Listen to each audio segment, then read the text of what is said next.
कोटि देवता इस धरती पे जन्म लेते। आपने सुना कि स्विट्जरलैंड में एक भी भगवान हुए? वेस्ट इंडीज में कौन से भगवान? जितने भगवान सब हमारे यही हुए ऑलरेडी। और जो भगवान नहीं उनको भी हम भगवान मान लेते हैं। ये भारत है, यहाँ भगवान का दर्जा दिया जाता है। योग्यता के आधार पर यहाँ पर इंसान को भगवान का दर्जा दिया जाता। ये हिंदुस्तान है मेरे भाई, ये विश्व गुरु है। इस विश्व गुरु को इन लोगों को पता नहीं हमारी जड़ें कितनी गहरी है। भगवान यीशु हुए इस बड़े मंच पे 13 वर्ष भगवान श्री राम के सम्मुख खड़ा रह करके मैं कहना चाहता हूं, भगवान यीशु थे। भगवान यीशु को क्रूस के ऊपर टांगा यहूदियों ने। भगवान यीशु को क्रूस पे टांगा, 4 कील ठोकी उन्हें, इतनी यातना दी। एक कील इस हाथ में, एक कील इस हाथ में, इस पांव में, इस पांव में, 4 कील के बाद भगवान यीशु भगवान के घर चले गए। मैं आपसे ये नहीं कहूंगा कि ताली बजाना।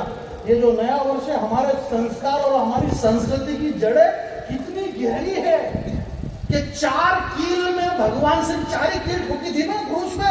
4 कील में वो भगवान थे, वो भगवान के घर चले गए। यीशु पितामह भीष्म के शरीर में सैकड़ों बाण चुभे हुए थे और मृत्यु उन्हें छू भी नहीं पा रही थी, जो कि भगवान नहीं है। पितामह भीष्म विष्णु के 24 अवतार में नहीं आते हैं, जो विष्णु के कहीं से कहीं तक अवतार नहीं मेरे भाई। हमारे या तो रामचरित्र मानस, हमारी जड़ें इतनी गहरी है।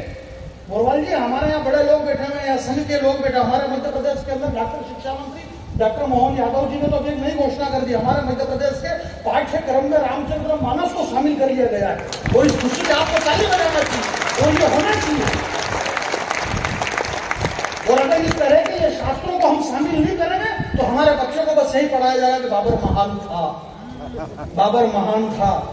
हमारे पाठ्यक्रम में जब रामचरित्र मानस को करा मध्य प्रदेश में शामिल, तो बहुत सारे लोगों ने कहा हम इसको क्यों पढ़े? मैंने कहा तुम पढ़ो। बोले क्यों पढ़े? मैंने कहा तुम इसलिए पढ़ो क्योंकि तुमने पढ़ा नहीं है। तुम इसलिए पढ़ते कि तुमने पढ़ा ही नहीं। और बोला हमारे पढ़ने से उसका क्या? बहुत कपड़ा पढ़ा उन्होंने। बोले हम किसके पढ़ने से हमको क्या फायदा हुआ? मैंने कहा बेवकूफ को बहुत फायदा हुआ इससे पढ़ने से, और जिन्होंने नहीं पढ़ा नहीं उनको कोई फायदा नहीं हुआ। तो बोले रामचरित्र मानस से क्या फायदा? मैंने कहा बेवकूफ, इस रामचरित्र मानस को अगर ढंग से सलमान खान ने पढ़ा होता, जिसने जोधपुर के अंदर एक हिरण मारा, उसने अगर ढंग से ये रामचरित्र मानस, मेरा ये मानना कि अगर एक बार बाबा तुलसी को आदमी पढ़ ले, दुनिया के किसी अंग्रेजी के किसी राइटर को पढ़ने की जरूरत नहीं मेरे भाई। सिर्फ एक बार तुलसी को आप पढ़ ले। यही बाण लागत गए मृग सुरधामा, प्रभु श्री राम के तर्कस से जो बाण धनुष पे चढ़ा और जिस बाण से एक मृग मारा गया, वो मृग तक स्वर्ग में चला गया। ये उनके अटैक का पावर है कि जो अटैक करते हैं श्री राम जी। अगर सलमान खान ने राम को पढ़ा होता तो वो वहां जोधपुर में हिरण को नहीं मारता। भगवान श्री राम ने हिरण को मारा, जानकी जी का हरण हुआ। सलमान खान ने हिरण मारा, ऐश्वर्या राय हाथ से छुट्टी उसकी। वो तो श्री राम थे, उन्होंने रावण को मारा, माता जानकी को लाया, माता जानकी ने अग्नि परीक्षा दी। सलमान खान ने इतना दम है वो अभिषेक बच्चन को मार डाले। और ऐश्वर्या राय ने इतनी पवित्रता है कि वो अग्नि परीक्षा दे दे। और अगर ऐश्वर्या राय अग्नि परीक्षा देगा तो पता ही नहीं कहां कहां वो जलेगी। ये तो राजस्थान की सरजमी है। यहाँ पर 16,000 सुंदरियों ने अपने पूरे शरीर को आग को दाग कर दिया, परंतु वो खिलती उनका नखून का अंगूठा तक नहीं देख सका। मेरे भाई, ये पर्दे में नाचने वाले ऐश्वर्या राय, युक्ता मुखी, लारा दत्ता, प्रेम का चोपड़ा, क्या गजब का बनाया मालिक ने तुम्हारा थोबड़ा। तुम सबके सब विश्व सुंदरी का खिताब जीती, पर सही से बताना तुम्हारे साथ क्या क्या बीती। हमारी भारतीय संस्कृति में कहावत है, खाना खजाना और जनाना किसी को नहीं बताना।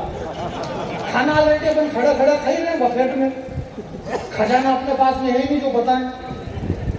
और जनाना ये भारतीय नारियां रेल पे चले अपने बदन को दिखा रहे हम इससे ज्यादा सुंदर है। अरे भारतीय नारी कितनी सुंदर हो सकती है, कितनी सुंदरता है भाई। भारतीय नारी की सुंदरता तो इतनी बड़ी कि इसे शास्त्रों ने, वेदों ने, पुराणों ने, 18 शास्त्रों ने इसे श्री लिखा है, श्री। और ये श्री जब राम से अलग हो गई, माता जानकी जब अलग हो गई, श्री राम से अलग हो गई, तो राम को दर दर भटकना पड़ा मेरे भाई। जब श्री चले जाते तो राम भी अकेले हो जाते। ये माता मेरी श्री है। और इस श्री की रक्षा के लिए अमेरिका से एक पत्रकार जयपुर के अंदर वो हुआ, अभी यहाँ पत्रकार लोग बैठे हुए अधिवेशन हुआ, उसने कहा बोले हिंदुस्तान के अंदर नारियां बहुत सुरक्षित है, असुरक्षित है, माता बहनें बहुत असुरक्षित है। मेरे को इस बात का दुख नहीं है। आप आसाराम बापू को फांसी हो, सजा हो, किसी को, मेरे को कोई दिक्कत नहीं। मेरे को दुख इस बात का है कि उनके डेरे में ये अकेली गई क्यों? राम रहीम के डेरे में आप अकेली क्यों गई? भूल करके भी चली मत जाना अकेले में, लोग चेहरे पे चेहरा लगा के घूम रहे इसलिए।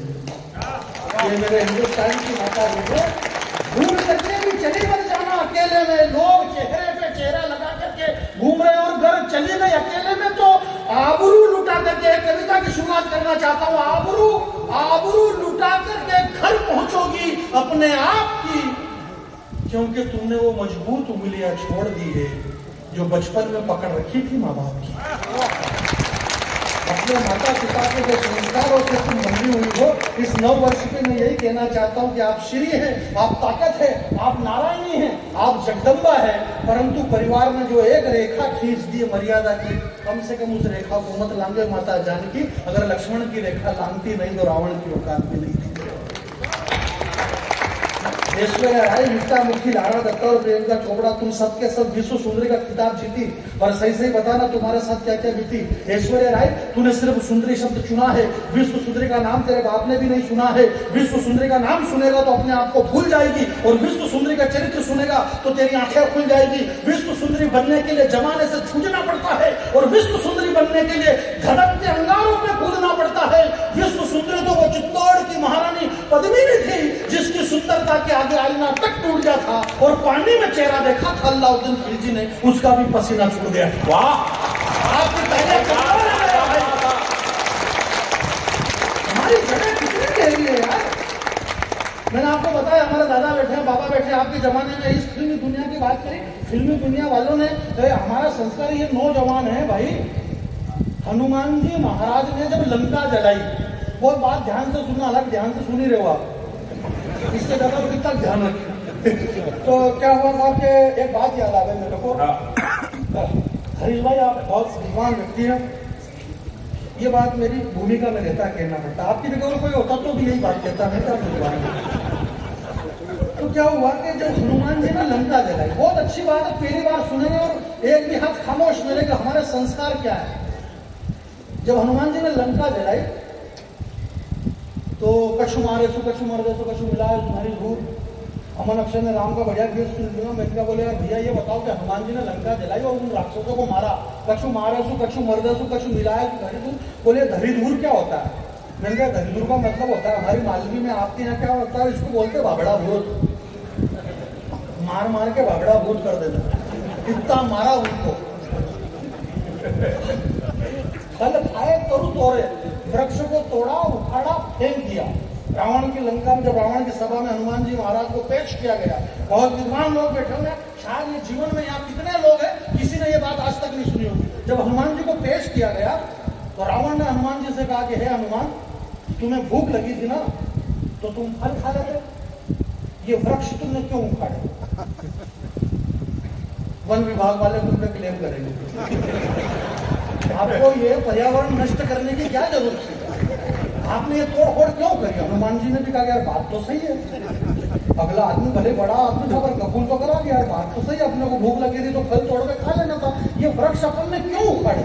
परंतु जो बड़ा परफॉर्मर होता है उसका दिमाग बड़ा होता है, तो हनुमान जी बड़े परफॉर्मर थे। देखो हनुमान जी के पास में कोई भी पद नहीं था, परंतु वो परफॉर्मर इतने बड़े थे। हनुमान जी सुग्रीव लंका किष्किंधा का राजा था, विभीषण वहां के राजा हो गए, अंगद को राजकुमार बना दिया, सबको राजपाट मिला, हनुमान जी के पास तो कोई भी पद नहीं था। इसके बाद में राम की सेना का जो सबसे बूढ़े आदमी जामवंत जी थे ना, वो भी प्रणाम करते थे।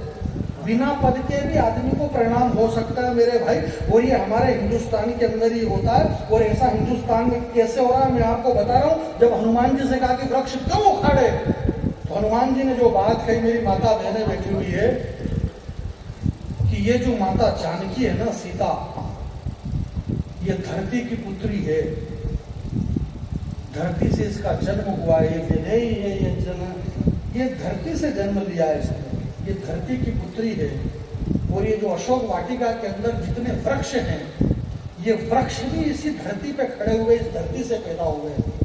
ये सीता इन वृक्षों की बहन है, और एक बहन अविरल बहत अश्रु धारा, जिस बहन की आंखों से सदा आंसू बहते रहे और जो भाई पीठ बनकर के खड़े रहे, उन्हें खड़े रहने का कोई अधिकार नहीं, सारे वृक्ष उन्होंने उखाड़ करके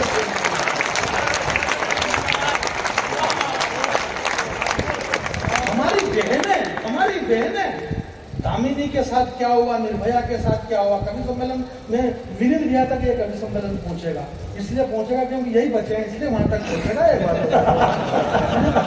कवि सम्मेलन में मालूम क्यों पड़ता, नेता लोग बड़े बड़े प्रतिष्ठित बैठे रहते हैं और नेताओं के खिलाफ कविता चालू कर देते हैं। फिर नेताजी ने ये कर दिया, आपको क्या लेना देना, एक तो कवि सम्मेलन कराते हैं और उनके खिलाफ ये यूं कर गए, ये सड़क खा गए, चारा खा गए, तो आप खुद खा के बताओ ना यार, ना तो खुद खा रहे हो ना दूसरों को खाने दे रहे हो। आप इतने बड़े लोग हमारे सामने बैठे हुए क्यों बैठे हुए हैं, ये इतने लोग ऊपर बैठे हुए हैं, कविता की बिटिया है, मुन्ना वगैरह हम लोगों को आप सुन रहे हैं, इतने बड़े लोग सामने क्यों सुन रहे हैं, आप इसलिए सुन रहे हैं, आप में बहुत बड़े बड़े प्रोफेसर, लेक्चरर, विद्वान, शास्त्रों के ज्ञाता, संघ के बड़े प्रचारक, बड़े पद वाले लोग यहाँ पर बैठे, करोड़पति अरबपति लोग, और आप हमें सुन रहे हैं, क्यों सुन रहे हैं, हम ऊपर हैं आप नीचे हैं, क्यों है ऐसा। तराजू के जो दो पलड़े हैं उसमें जो हल्का वाला रहता है ना वो ऊपर रहता है, जो भारी रहता वजनदार वो नीचे रहता है, आप वजनदार लोग हैं, आप नीचे बैठे हुए हैं। जमाना बदल गया, पहले एक जमाना नहीं होता था कि राजा ऊपर बैठता था प्रजा नीचे बैठती, आजकल बदल गया, आजकल राजा नीचे बैठते और कहते चल सुनाओ। और भगवान श्री कृष्ण ने अर्जुन से कहा है कि जनता जनार्दन, ये जनता जनार्दन है, ये जनता नारायणी है, ये जनता सब कुछ कर सकती है, जनता किसी का भी मान मर्दन कर दे। हमारे मध्य प्रदेश की जनता ने नहीं देखा आपने, ऐसा बटन दबाया कि जो सन्यासिनी थी उमा भारती उसको राजा बना दिया, और जो राजा थे दिग्विजय सिंह वो नर्मदा की परिक्रमा करते फिर नहीं इधर उधर। ये हिंदुस्तान की जनता का है, ये जनता नारायण है मेरे भाई। तो मैं इस जनता के बीच में ये बात कहना चाहता हूँ कि जब भगवान श्री राम का वनवास हुआ तो संपूर्ण अयोध्या रथ के सामने आकर के सो गई कि राम का वनवास नहीं होना चाहिए। पूरी दुनिया रोने लगी, राम आप हमें छोड़ करके मत जाओ। केवट के सुमंत के रथ के सामने आकर के सो गए। वही भगवान श्री राम जब वनवास से वापिस आए, 14 तापस वेश विशेष उदासी 14 वर्ष राम वनवासी, कोई क्या बात करेगा भाई। आप कह रहे हो कि चरण और कमल की बात कर रहे हो, तुलसीदास जी या भारतीय जनता पार्टी का था क्या वो? उन्होंने 500 साल पहले पंडित आत्माराम दुबे की संतान 500 साल पहले राजू भैया लिख के चली गई। नव कंज लोचन कंज मुख कर कंज पद, जिनके चरण भी कमल, जिनकी आंखें कमल, जिनके पांव कमल, जिनका हृदय कमल, इतने सारे कमल तो तुलसीदास जी 500 साल पहले फिट कर गया क्या? ये बात तो 500 साल पहले तुलसी ने लिख दी। अमित नाम भट्ट कठिन कराला, अमित नाम भट्ट कठिन कराला, 500 साल पहले लिखा कि अमित नाम का एक भट्ट, और वो भट्टा भट्ट मारेगा। क्या बात है भाई, बहुत आनंद आ रहा होगा, एक बार जोरदार तालियां बजानी। बाबा तुलसी यार हमारा राइटर इतना बड़ा और लोगों को समझ में, मैंने पहले एक बार ये बात शायद यहाँ बोली होगी, फिल्मों में एक फिल्म आई थी आपके जमाने में, बहुत पुरानी फिल्म थी सर, एक फिल्म थी अमर अकबर एंथोनी, है ना, वो अमर अकबर एंथोनी की एक बात थी। ये बात अलग है, आजकल क्या है कि व्हाट्सएप वगैरह पे आ जाती है, तो डर ये लगता है कि हमारे नीचे से लोग बोल देते कि यार ये तो व्हाट्सएप की, अरे हर बाप व्हाट्सएप की नहीं हमारी है, मालूम नहीं पड़ता कि पहले व्हाट्सएप पहुंचेगी कविता पहुंचेगी, और कवियों को इतना संभल के बोलना पड़ता है। कविता तिवारी की अभी 4-6 दिन पहले हमारे उधर मध्य प्रदेश में कविता पढ़ रही थी, मालवे का गाँव था, छोटी महिला बेचारी कम पढ़ी लिखी थी, मेरी 4 पंक्ति पढ़ता हूँ मेरा मन रख लेना, मेरी 4 पंक्ति पढ़ती हूँ मन रख लेना, मेरा मन रख लेना। तो डोगरी उन्होंने समझी नहीं और दिया, वो मंच पे आ गई, बोले इसका मन रखना बेटा कई तकलीफ है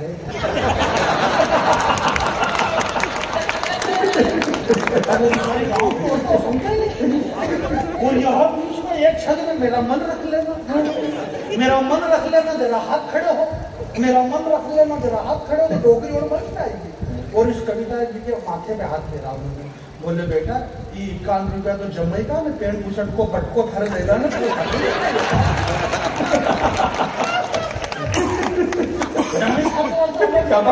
बटको लग दी। एक कभी अलग आया शुरू, बोला मेरे को स्टार्ट कर देना, मैं शुरू होना चाहता हूँ, मैं शुरू होना चाहता हूँ। 4-6 लाइन पढ़े, लोगों ने ताली नहीं बजे। बोले आप मजे नहीं ले रहे। अरे बोले तू मजे तो दे पहले, यही नहीं रहा कि ले नहीं रहे मजे। बोले मुझे शुरू कर देना। एक डोकरा आया, सापा वाला बोले चाबी कहाँ लगे आपके? अरे भाई माल ओरिजिनल होगा तो मार्केट में अपने आप दिखेगा ना, दिखाने की क्या जरूरत है? बात टंकी होगी तो बात मजा आएगा, मेरी बात सुनो। तो भगवान है तो भाई वीर रस की कविता, हमारी देशभक्ति इतनी जागृत हो, इतनी कम उम्र में इतनी बड़ी देशभक्ति। हालांकि मैं देशभक्ति की कविता, मैं वीर रस की कविता नहीं करता, मैं आदमी वीर रस का हूँ। इस देश को वीर रस के आदमियों की जरूरत है। कभी तो ठीक यहीं से अच्छी बात है, तो वीर रस की कविता करी, लोगों के रोंगटे खड़े हो गए। 6 दिन पहले की बात है, मैं तो इधर कम से मन पड़ रहा हूँ, उधर तो लोगों के फोन आ रहे मेरे पास में गाँव से। बोले पंडित जी कहाँ हो? मैंने कहा यार मैं झुंझुनू चला गया। अरे बोले क्या दिक्कत आ रही? अरे बोले छोटे छोटे बच्चे बहुत परेशान हो रहे। बोले क्यों? बोले वो कवियों ने कविता पढ़ी तो रोंगटे खड़े हो गए। तो खड़े हो गए उससे दिक्कत थोड़ी नहीं। बोले फिर क्या? बोले बैठ ही नहीं रहे वापिस। बच्चे बेचारे रो रहे तो परेशान हो रहे, हमारे रोंगटे खड़े रोंगटे में बैठे कम से कम। भाई मैंने देशभक्ति, मेरी देशभक्ति अलग है भाई। भगत सिंह जब गए, अभी वो व्हाट्सएप पे फिर वो चुटकुले बोले व्हाट्सएप की बात। अरे व्हाट्सएप की बात नहीं, हमारी बात है ये। जब बाबा भगत सिंह को लेने के लिए करतार गए थे तो उन्होंने कहा कि माँ को मत देखना वरना माँ रो देगी। तो देशभक्ति कौन सी होना चाहिए? देशभक्ति रोते रोते होना चाहिए क्या? देशभक्ति हंसते हंसते होना चाहिए। भगत सिंह हंसते हंसते बंदे को चूम गए, तो देशभक्ति हमारी ऐसी होना चाहिए कि हम हंसते हंसते चूम जाए। तो जब भगवान श्री राम 14 वर्ष के बाद वनवास से आए, तो 19 श्री राम जी का जब वनवास हुआ तो संपूर्ण सृष्टि रो रही थी। एक लाइन मेरी पकड़ लेना, मैं एक कविता सुना करके अपना स्थान ग्रहण करूंगा। श्री राम के वनवास पे संपूर्ण सृष्टि रोई। वही भगवान श्री राम ने जब माता जानकी को 14 वर्ष का वनवास दिया, कहे लक्ष्मण जाओ तुम्हारी भाभी को छोड़ करके आओ। अयोध्या तो ठीक पूरी सृष्टि में एक भी व्यक्ति खड़ा नहीं हुआ कि सीता का वनवास नहीं होना चाहिए। मेरी माता बहनें यहाँ पर बैठी हुई है, एक भी व्यक्ति ने नहीं कहा कि सीता का वनवास क्यों हो रहा। जहां को रघुनंदन टार दे थे वहां को शरण दे तो फिर कौन? जिसे भगवान राम ही छोड़ दे उसे फिर कौन शरण देगा इस दुनिया में? उस वक्त तमसा के तट पे बैठे बूढ़े महर्षि वाल्मीकि ने आवाज लगाई कि हे बेटी तू मेरी शरण में आ जा।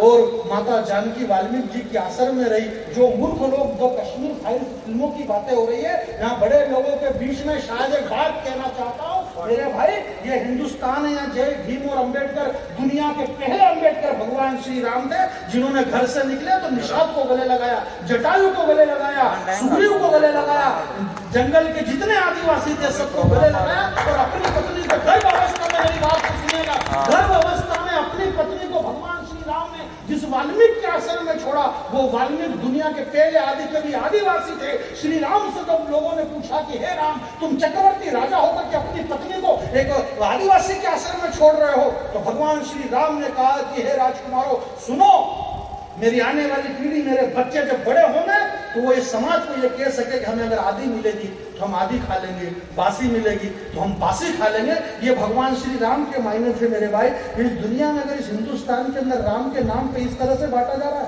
कोरोना काल के 2 साल हमारे लिए सबसे ज्यादा श्रेष्ठ थे कि 500 वर्ष तक जो तंबू में बैठे हैं रामलला आज महलों के अंदर विराजमान है।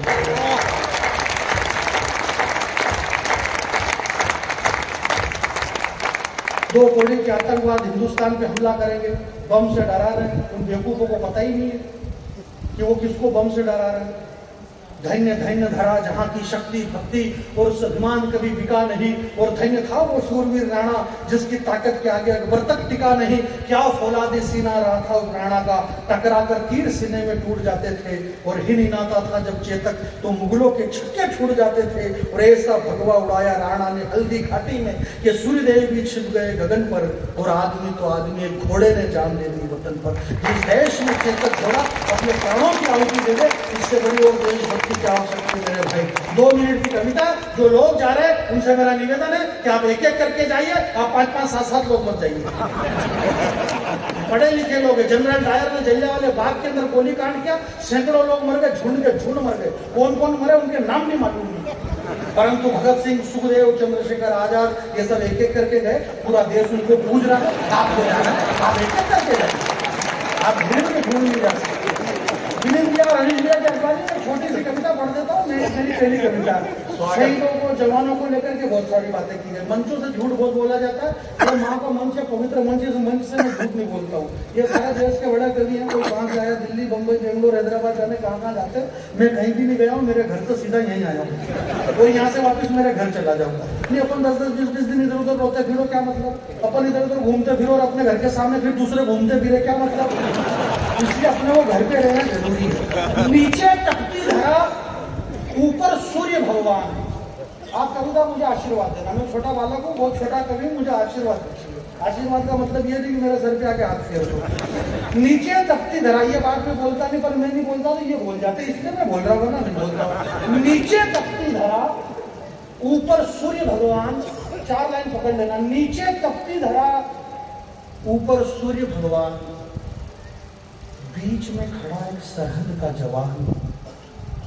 कोई जोर से नहीं बोलूंगा, ये सरहद पे तिरंगा यूं ही लहराता रहे, उसकी रक्षा करना ही वो अपना काम समझ बैठा।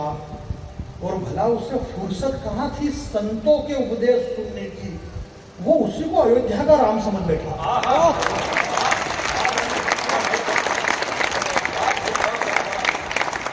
ये तिरंगा यूं ही लहराता रहे, उसकी रक्षा करना ही वो अपना काम समझ बैठा। भला उससे फुर्सत कहाँ थी संतों के उपदेश सुनने की, वो उसी को अयोध्या का राम समझ बैठा। ये तिरंगा यूं ही लहराता रहे, भूख लगी तो मैं भूखा रहा। एक बदतमीज जेएनयू में पढ़ने वाले लड़के ने कहा कि ये जो सरहद पर जवान खड़े, ये आए दिन रेप करते हैं, रेपेस्ट। उस सरहद के जवान की आंख से आंसू आए होंगे। उसने कहा कि अगर मेरे लिए ये शब्द कहा गया कि मैं रेपेस्ट, जानी बेरा की 4-6 लाइन आपके बीच में बोल देता, अपना स्थान ग्रहण करना चाहता हूँ, बड़े विद्वानों के बीच में ये बड़े गर्व से कहना चाहता हूँ। फिल्म रिलीज हुई, अक्षय कुमार ने कहा मैं एक फिल्म के 100 करोड़ लेता हूँ। रजनीकांत 300 करोड़ रुपए एक फिल्म के लेते हैं। मुझे बताइए हिंदुस्तान के हीरो कौन है? उसने कहा कि मुझे तो 100 करोड़ भी नहीं चाहिए। वो सरहद पे खड़ा, वो आपका बहन का कोई बेटा रहा होगा, उसने कहा कि भूख लगी तो भूखा रहा, भूख लगी तो भूखा रहा। राजकुमार भाई साहब, वो जवान नहीं कह रहा है तो मैं कह रहा हूँ कि भूख लगी तो भूखा रहा, प्यास लगी तो पानी समझा दुश्मन के खून को, पर ठंडा नहीं होने दिया कभी अपने जुनून को। नींद आई तो माथा टिका कर सो गए बंदूक की नाल पर दाग नहीं लगने दिया कभी भारतीय के देदीप्यमान, दाग नहीं लगने दिया भारतीय के देदीप्यमान भान पर पता नहीं क्यों मुझे, पता नहीं क्यों मेरी आत्मा घुटने लगी है, जब से सड़क छाप लोगों की उंगलियां सरहदों पर उठने लगी है। अरे घर से लौटते वक्त स्कूल से अक्सर चिढ़ाया करते थे मुझसे गुलाब के फूल से, उसे देख करके अकड़ करके तितली पकड़ना, पकड़ करके छोड़ देना और उसी की कॉपी से कागज बना नाव बना के पानी में छोड़ देना। इन रोज रोज की हरकतों से वो भी उब चुकी होगी और ये तो वही जाने वह नाव तैर ही रही है या डूब चुकी होगी। मुझे विदा करना, आपकी तालियां मुझे फैलेगी। मैं भगवान श्री राम की पवित्र मंत्र से एक लाइन है मेरे पास कविता की, बड़े विद्वानों के बीच में उस जवान ने लिखी कि प्यार और मोहब्बत क्या होता है। उसने मोहब्बत को बताया कि मैंने भी जो लिखी चिट्ठियां, क्या वो रेपेस्ट हो सकता है? सरहद से कहता है कि मैंने जो लिखी चिट्ठियां अभी भी किताबों में पढ़ी मिलेगी। झुंझुनू के प्यारे लोगों, कविता वाले हाथ खोलना कि मैंने भी जो लिखी चिट्ठियां अभी भी किताबों में पढ़ी मिलेगी। और मारकर दुश्मन को जब भी लौटूंगा मैं अवध में, वो प्रतीक्षारत उर्मिला खड़ी मिलेगी, बहुत बहुत धन्यवाद। एक बार पूरा सदन दोनों हाथ खड़े करे, भारत माता की, भारत माता की।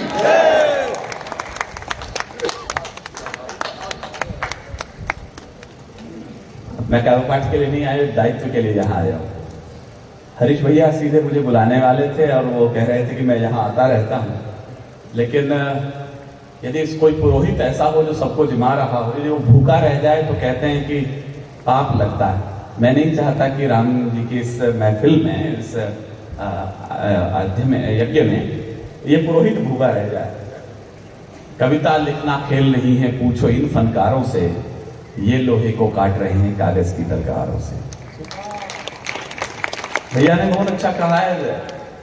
मैं केवल उनके विषय में इतना भर कहता हूं कि मस्खरा मशहूर है आंसू छिपाने के लिए, मस्खरा मशहूर है आंसू छिपाने के लिए, बांटता है वो हंसी सारे जमाने के लिए, और घाव सबको मत दिखाओ तुम नुमाइश की तरह, ये अकेले में सही है गुनगुनाने के लिए।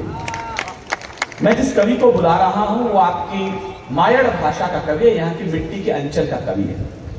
सेंट भरे कमरों में कितने ही महंगे परफ्यूम छिड़क लीजिए राजकुमार जी। हमारे आदरणीय कलकत्ता से आए हैं, महानगर है वो, और वहां बड़े बड़े उद्योगपति रहते हैं, महंगे स्प्रे लगाते होंगे, लेकिन फिर भी आप झुंझुनू क्यों चले आते हैं? कहीं तो ऐसा इस मिट्टी में सुगंध गंध रही होगी जो सैकड़ों करोड़ों की परफ्यूम से ज्यादा अच्छी आपको लगती होगी। यहाँ बहुत से लोग यहाँ पर बैठे होंगे। कविता क्या है बस उतना भर कह दूं और उस कवि को बुला दूं जो आपकी भाषा का कवि है। यदि 13-14 वर्षों में आपने इतनी बड़ी भीड़ को अनुशासित तरीके से बैठा लिया है तो कविता के बीज तो आपने बो दिए इस मिट्टी के अंदर। इसके लिए मैं आपको बहुत प्रणाम करता हूं। ऐसे अनुशासित कवि सम्मेलन अब बो नहीं रहे हैं। प्रभु श्री राम का मंच है, एक दृष्टांत सुन लीजिए। मैं अच्छे कवि को आपको आवाज दे रहा हूं, उसके बाद समय मिलेगा तो मैं भी 5-7 मिनट आपकी सेवा कर दूंगा। आपने एक चित्र देखा होगा, बड़े लोग यहाँ बैठे हैं, प्रभु श्री राम धनुष ताने हुए हैं और सामने दशानन खड़े हुए हैं।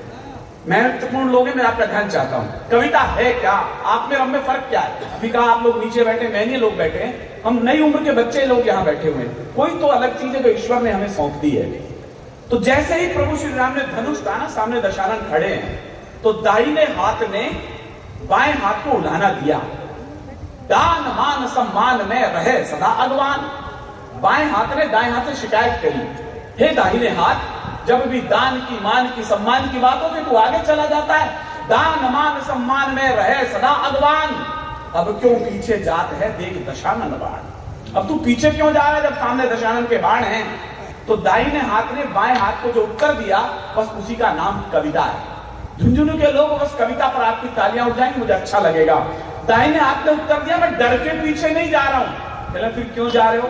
उसे जो उत्तर दिया वो कविता हो जाए तो उस कवि को आवाज दीजिए, आपका बेटा है, आपके अंचल का कवि है। उसने कहा, श्री राम के कान में पूछत हुई एक बात। कहां है देशभक्त लोग? मुझे आवाज चाहिए उनकी। श्री राम के कान में पूछत हुई एक बात, एक एक कर 10 हतू या हतू 10 एक साथ। मैं तो इसलिए पीछे गया कि राम से पूछ रहा हूं इस दशानन का एक एक करके सिर काटूं या एक साथ काट दूं। तो जिस व्यक्ति ने एक एक करके हम सब कवियों को बुलाया है, सर्वांत में मुझे वो बुलाएगा। मैं चाहता हूं उस प्रभु राम के वंशधर को आप लोग आवाज दें, अपनी मिट्टी के बेटे को मैं ना आवाज दूं, ये मिट्टी आवाज दे। भाई हरीश हिंदुस्तानी देश और दुनिया में जाना पहचाना है।